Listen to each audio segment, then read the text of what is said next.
Alright, we got a new addition to the channel here.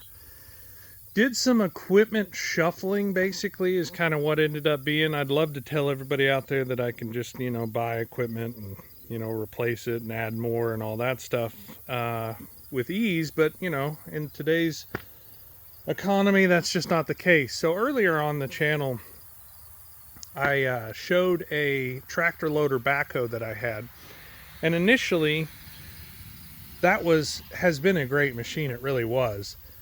It just didn't do anything really well. It did everything that I needed. It just was difficult, and I found some limitations of it. And when I would hear people talk about the tractor loader backhoe not being, like an ideal machine, that was all I had. So I got all offended, and I was like, you guys don't know what you're talking about. But the more years went by and I ran it, the more I got comfortable with it, as well as I found its limitations.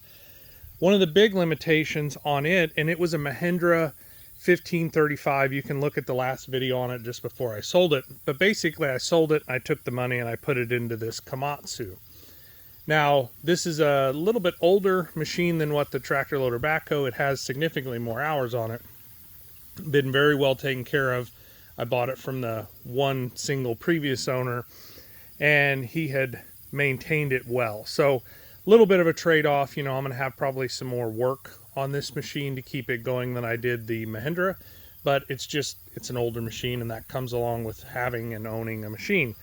But essentially, this is a Komatsu PC 35 MR. I think you can actually see that there.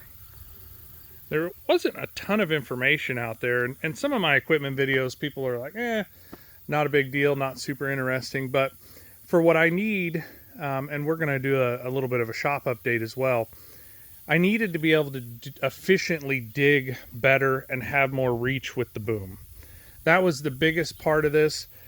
I hunted around, and it was very difficult to come up with a good deal on a piece of equipment. There's some Kimron Chinese excavators not too far from me. I seriously considered that. This one is actually, I think, made in Tennessee. If I'm wrong about that, somebody please tell me. But the bonus of this versus a similar amount of money was I got a 4-way adjustable scraper blade. I got a 12-inch bucket, and I got a heated and air cab. The pins have all been done in the last 1,000 hours at the dealer in Wichita.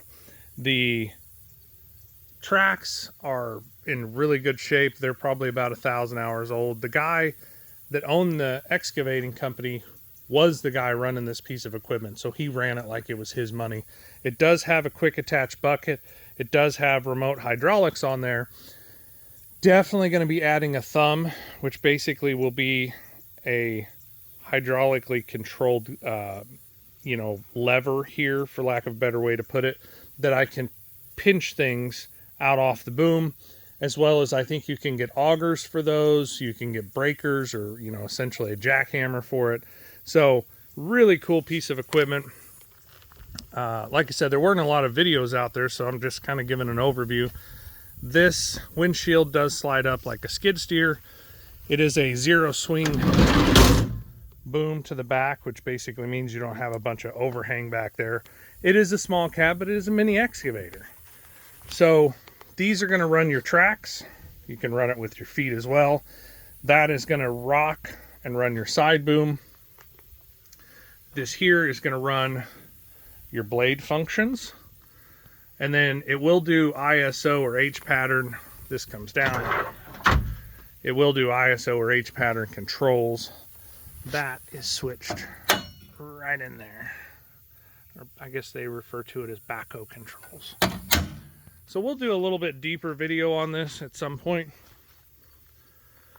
And if you like equipment, definitely like, comment, subscribe. I want to know, guys, what you think. I'm sure you know more about this piece of equipment than I do, and we'll kind of go from there with it and bring you along for the ride.